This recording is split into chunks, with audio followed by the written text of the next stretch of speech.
Testing, testing, 1, 2, 3.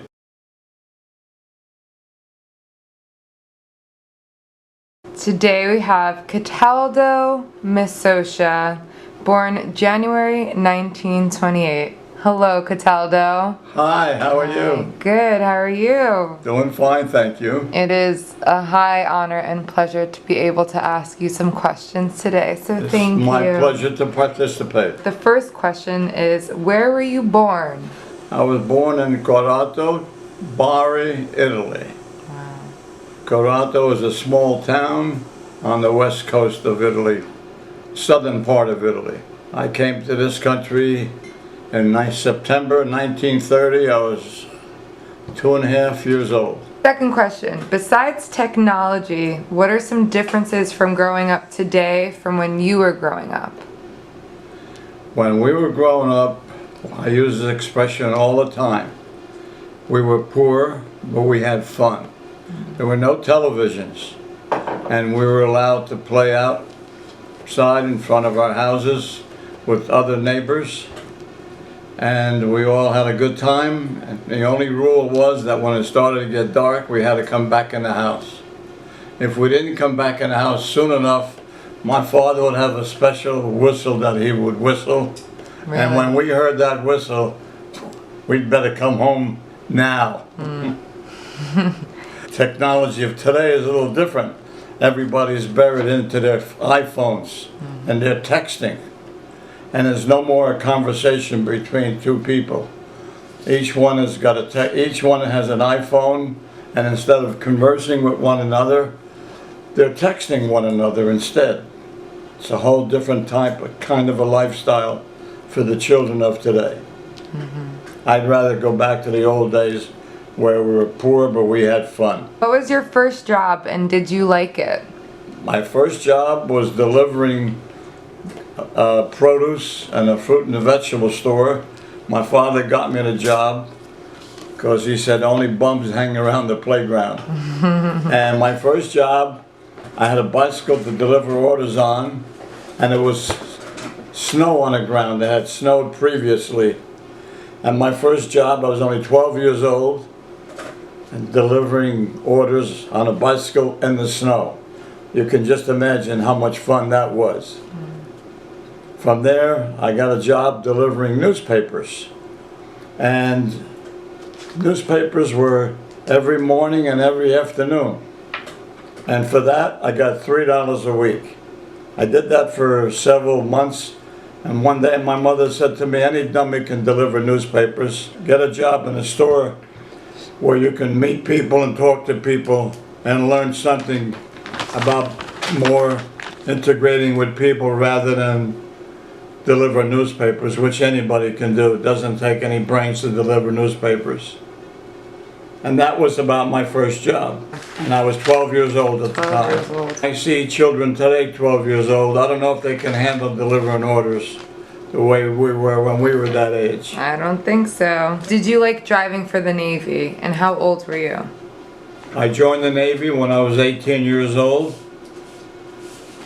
I had a friend of mine that we both talked about going, and we both went to Irvington Vocational High School, and we both talked about when we were old enough to join the Navy. He left for the Navy a few months before I did.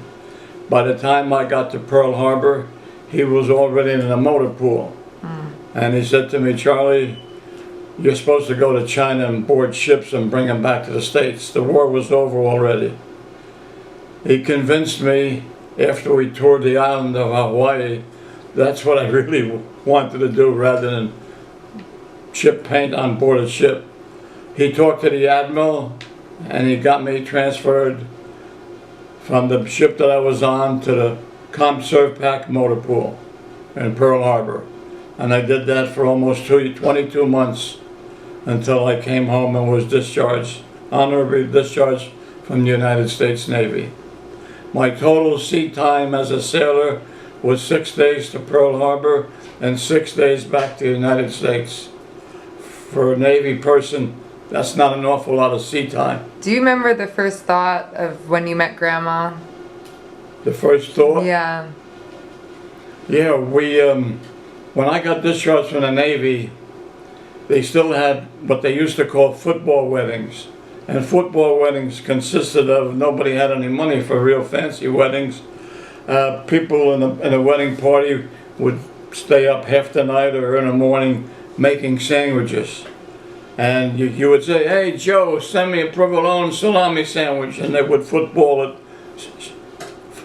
They would throw the sandwich across the room, and that's why it was called the football weddings, throwing sandwiches back and forth. Mm-hmm. My brother Joe met Grandma first, and he bragged so much about her that by this time I was too old to go with my mommy and daddy to a wedding. But I was so curious to see this girl that my brother had met first that I had to go. Mm.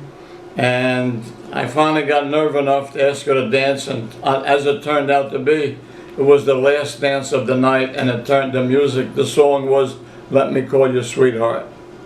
And that was my first meeting with Grandma. Oh, that's so sweet. What did you love most about working for Pathmark, and how long did you work for them?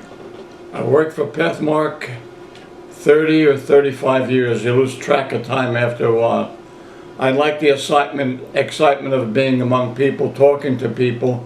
When I was a department manager, I got the reputation from other customers that would tell each other, if there's anything in produce that you want, you ask Charlie, the produce manager. If he can't get it, nobody can. And that's what I enjoyed most. But you got to remember, before I went to work for Pathmark, I had my own fruit and vegetables and fish market that my brothers and I started in 1950. When the Korean War broke out, my brother was drafted into the United States Army, and I carried on Charlie and Joe's produce and fish market for the next 10 years, and then I went to work for Pathmark. So I had a lot of experience. What did you like most about owning your own business? Running your own business has its good points and bad points. The good points is that you can control your destiny and how you handle the customers and how you treat customers, and you have to make a living at it, because by this time I was married, had some children. I ended up with 3 children, and you had to learn how to do the right thing to satisfy the customers and keep everybody happy. Do you remember one of the hardest things that was to run a business? The hardest thing to run a business? No. Just trying to keep the prices competitive and be friendly with people. Most important thing when you're in business is to be friendly with people. Yeah. Have a specific example. When my brother and I first started in business, a lady bought a pineapple, and she brought it back to me a few days later. I was in charge of the store at the time, and she says to me, the middle of the pineapple was no good, and you got to give me another one. I said, look lady, I took the pineapple and I put it together like this, and I said, there's nothing wrong. The outside looks good, the outside looks good. I can't guarantee what's in the middle of the pineapple. Well, being it was bad, you should give me a new pineapple. And it was a lesson learned. I says, lady, I'm not going to replace the pineapple. I can't guarantee what was in it. And her parting words to me were, you'll never see me again. And for the next 2 years that we were in that location, she never came into my store again. So it was a lesson learned.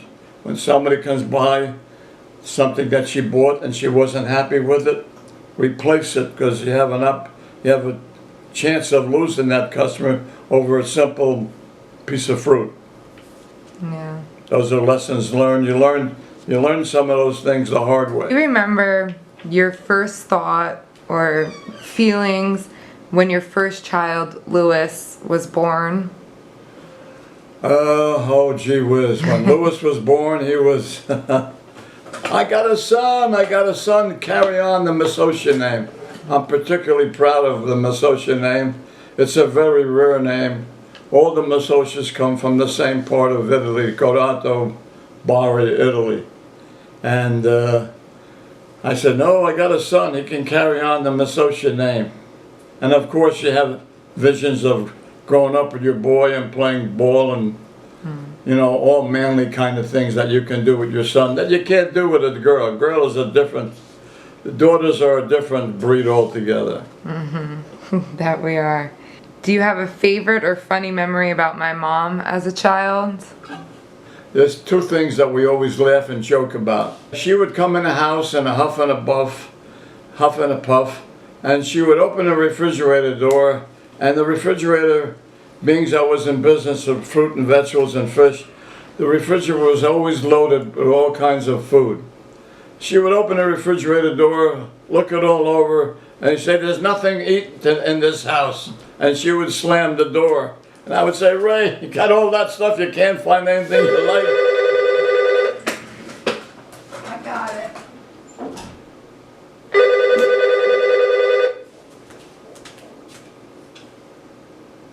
Do you have a favorite vacation of when you all went as a family? Yes.